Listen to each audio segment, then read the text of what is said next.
हरि ओम। ओम नमो भगवते वासुदेवाय। ओम नमो भगवते वासुदेवाय। ओम नमो भगवते वासुदेवाय। ओम नमो भगवते वासुदेवाय।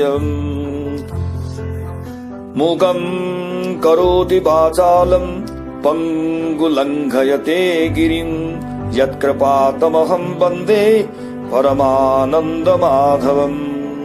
यं ब्रह्मा वरुणेन्द्र रुद्रमरुतः स्तुन्वन्ति दिव्यैस्तवैर्वेदैः साङ्गपदक्रमोपनिषदैः गायन्ति यं सामगाहम्। ध्यानावस्थित तद्गतेन मनसा पश्यन्ति यं योगिनो यस्यान्तं न विदुः सुरासुरगण देवाय तस्मै नमः। श्रीमद्भगवद्गीताथ पंचदशोऽध्यायः पुरुषोत्तमयोगः।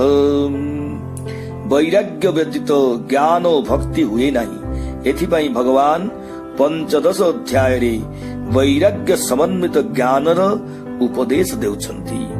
श्री भगवानुवाच ऊर्ध्वमूलमधः शाखमस्वस्थं प्राहुरव्ययम् छन्दांसि यस्य पर्णानि यस्तं वेद स वेदवित्। पूर्व अध्याय रे 26 एवं 27 श्लोक रे एकांत भक्ति द्वारा परमेश्वर को भजन करथिबा व्यक्ति तांको अनुग्रह प्राप्त ज्ञान द्वारा मुक्ति लाभ करन्ति हा कुहा जाइछि। वैराग्यहीन व्यक्तिर एकांत भक्ति बा ज्ञान असंभव। एथिपाई वैराग्य पूर्वक ज्ञानर उपदेश निमित्त सार्थ 2 श्लोक रे रूपक छलरे संसार वृक्षर वर्णना करी श्री भगवान कहिले ऊर्ध्व अर्थात उत्तम अर्थात क्षर अक्षर अपेक्षा उत्कृष्ट पुरुषोत्तम जहार मूल एवं अध अर्थात अर्वाचीन हिरण्यगर्भादि कार्योपाधिक जीव माने जहार शाखा आउ जे अनादि अनंत देहादि प्रवाहर आश्रय एतादृश संसार प्रकृत विनश्वर बोली परदिन प्रभात पर्यंत रहे नहीं। एथिपाई अस्वस्थ नाम रे कथित वेद सबु ताहार पत्र स्वरूप धर्माधर्म निरूपण करिवा द्वारा छाया परी सर्वजीवर आश्रय अटंती। एही परी संसार स्वरूप अस्वस्थ को जे जानंती से वेदज्ञ अटंती। अधश्चोर्ध्वं प्रसृतास्तस्य शाखा गुण प्रवृद्धा विषय प्रवालहम् अधश्च मूला न्यनुसन्ततानि कर्मानुबन्धीनि मनुष्यलोके। एही अस्वस्थर शाखा सबु सत्वादि गुण समूह द्वारा वृद्धि प्राप्त रूप रसादि विषय सबु पल्लव स्थानीय एवं शाखा गुड़िक अध ओ ऊर्ध्व विस्तृत अर्थात हिरण्यगर्भादि कार्योपाधिक विशिष्ट जीव माने शाखा स्वरूप सेथि मध्यरु दुष्कृति माने अध अर्थात निम्न श्रेणी रे आउ सुकृति माने ऊर्ध्व रे देवादि उच्च श्रेणी रे उत्पन्न होती। मनुष्य लोक रे धर्माधर्म स्वरूप कर्म प्रवर्तक चेर सबु अध प्रदेश रे विस्तृत होई अवस्थित। न रूपमस्येह तथोपलभ्यते नान्तो न चादिर्न च सम्प्रतिष्ठाम् अस्वस्थमेनं सुविरूढमूल मसङ्ग शस्त्रेण दृढेन चित्वा। ततः पदं तत् परिमार्गितव्यम् यस्मिन् गता न निवर्तन्ति भूयः तमेव चाद्यं पुरुषं प्रपद्ये यतः प्रवृत्तिः प्रसृता पुराणी। एही संसारस्थ जीव माने ए संसार रूप वृक्षर रूप उपलब्धि करि पारंती नाही। ସେହିପରି ଅନାଦି ଓ ଅନନ୍ତ ହେତୁରୁ ଏହାର ଆଦି ଅନ୍ତ ସ୍ଥିତି ଉପଲବ୍ଧି କରିପାରନ୍ତି ନାହିଁ। ଯେହେତୁ ଏହି ସଂସାର ରୂପ ବୃକ୍ଷ ଦୁଷ୍କାର୍ଯ୍ୟ ଓ ଅନର୍ଥକର, ତେଣୁ ଏହାକୁ ବୈରାଗ୍ୟ ରୂପ ଶସ୍ତ୍ର ଦ୍ୱାରା ଛେଦନ କରି ତତ୍ତ୍ୱଜ୍ଞାନ ପ୍ରାପ୍ତି ନିମିତ୍ତ ଯତ୍ନ କରିବାକୁ କହୁଛନ୍ତି। ଏହି ଦୃଢ ବଦ୍ଧମୂଳ ଅଶ୍ୱତ୍ଥ ବୃକ୍ଷକୁ ସୁଦୃଢ ବିବେକ ଓ ଅଭ୍ୟାସ ଦ୍ୱାରା ଶାଣିତ ଅନାସକ୍ତି ରୂପ ଖଡ୍ଗ ଦ୍ୱାରା ଛେଦନ କରି ଏହାର ମୂଳଭୂତ ସେହି ବସ୍ତୁଟିକୁ ଅର୍ଥାତ୍ ବୈଷ୍ଣବ ପଦ ଅନୁସନ୍ଧାନ କରିବାକୁ ହେବ, ଯାହା ପାଇଲେ ପୁଣି ଆଉ ଜନ୍ମ ହେବାକୁ ହେବ ନାହିଁ। ଯାହାଙ୍କ ଠାରୁ ଏହି ଚିରନ୍ତନୀ ସଂସାର ପ୍ରବୃତ୍ତି ବିସ୍ତାର ଲାଭ କରିଛି, ମୁଁ ସେହି ଆଦି ପୁରୁଷଙ୍କର ଶରଣ ନେଲି। ଏହିପରି ଏକାନ୍ତ ଭକ୍ତିରେ ସେହି ବ୍ରହ୍ମପଦକୁ ଅନୁସନ୍ଧାନ କରିବାକୁ ହେବ। ନିର୍ମାଣ ମୋହା ଜିତ ସଙ୍ଗ ଦୋଷା ଅଧ୍ୟାତ୍ମ ନିତ୍ୟା ବିନିବୃତ୍ତ କାମାହମ୍ ଦ୍ୱନ୍ଦ୍ୱୈର୍ବିମୁକ୍ତାଃ ସୁଖ ଦୁଃଖ ସଙ୍ଗୈର୍ଗଚ୍ଛନ୍ତ୍ୟମୂଢ଼ାଃ ପଦମବ୍ୟୟମ୍ ତତ୍।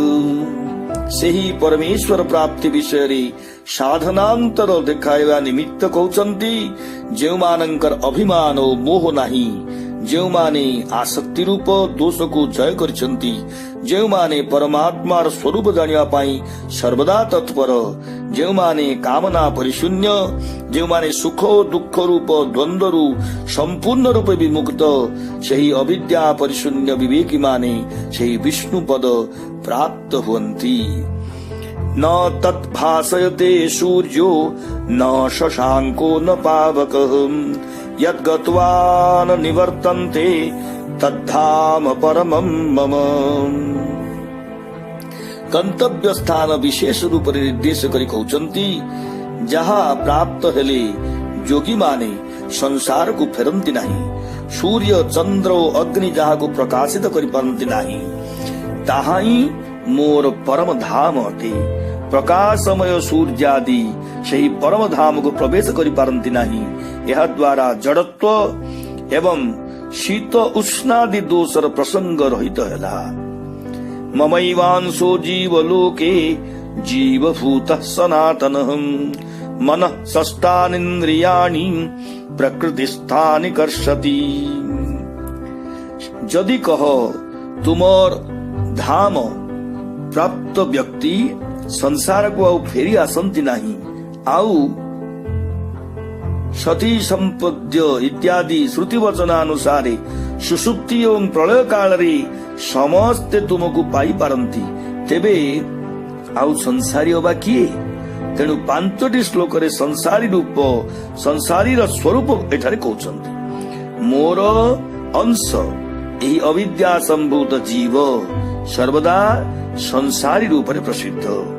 यह सुसुप्ति और प्रलय काल रे प्रकृति रे अवस्थित पंच इंद्रिय एवं मन को संसार उपभोग पाई संसार को पुनर्बार आकर्षण करे। शरीरम यदवाप्नोति जच्चाप्युत्क्रामतीश्वरः गृहीत्वैतानि संयाति वायुर्गंधानि वासयातुम। ସେହି ଇନ୍ଦ୍ରିୟ ଆଦି ଆକର୍ଷଣ କରି ଜୀବ କଣ କରେ ତାହା ଏଠାରେ କହୁଛନ୍ତି। ଦେହ ସ୍ୱାମୀ ଅର୍ଥାତ୍ ଜୀବାତ୍ମା ଯେତେବେଳେ ଯେଉଁ ଶରୀରରୁ ବାହାରି ଅନ୍ୟ ଶରୀର ପ୍ରାପ୍ତ ହୁଏ, ସେତେବେଳେ ବାୟୁ ପୁଷ୍ପାଦିରୁ ଗନ୍ଧ ଗ୍ରହଣ କଲା ପରି ଇନ୍ଦ୍ରିୟଗଣ ଓ ମନ ଏମାନଙ୍କୁ ସଙ୍ଗରେ ଘେନି ଯାଆନ୍ତି। ଶ୍ରୋତ୍ରଂ ଚକ୍ଷୁଃ ସ୍ପର୍ଶନଂ ଚ ରସନଂ ଘ୍ରାଣମେବ ଚ अधिष्ठाय मनश्चायं विषयानुपसेवते।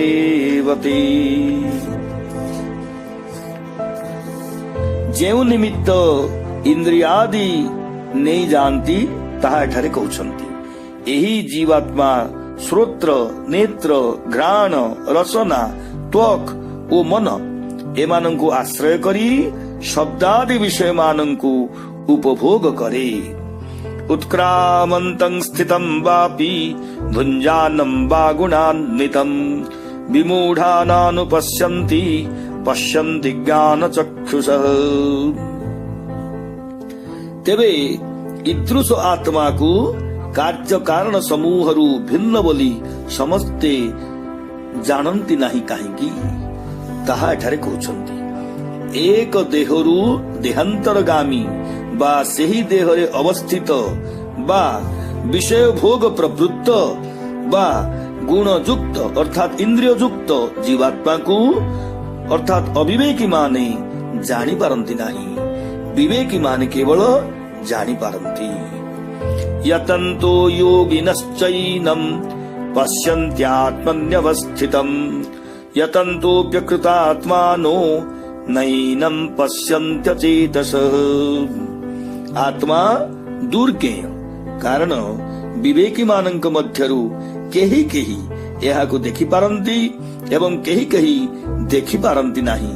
एथिपाई कहउछन्ति ध्यानादि द्वारा प्रयत्नशील केही केही योगी एही आत्मा को देह बुद्धि वृत्ति रे अवस्थित हेबार जानती, किंतु अशुद्ध चित्त एवं मंदमती व्यक्ति माने यथासाध्य चेष्टा करी सुद्धा एही आत्मा को जानी पारंती नाही। यदादित्यगतं तेजो जगत् भासयते खिलम् यच्चन्द्रमसि यच्चग्नौ तत्तेजो विद्धि मामकम्।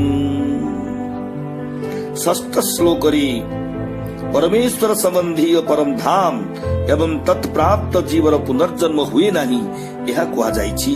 वर्तमान तदीय रूप चारोटी श्लोकरे अनंत शक्ति स्वरूप निर्देश करुछन्ति।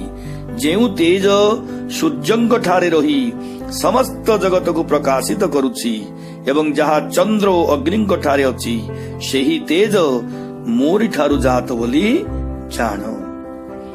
गामाविश्य च भूतानि धारयाम्यहमोजसाम् पुष्णामि चौषधीः सर्वाः सोमो भूत्वा रसात्मकः।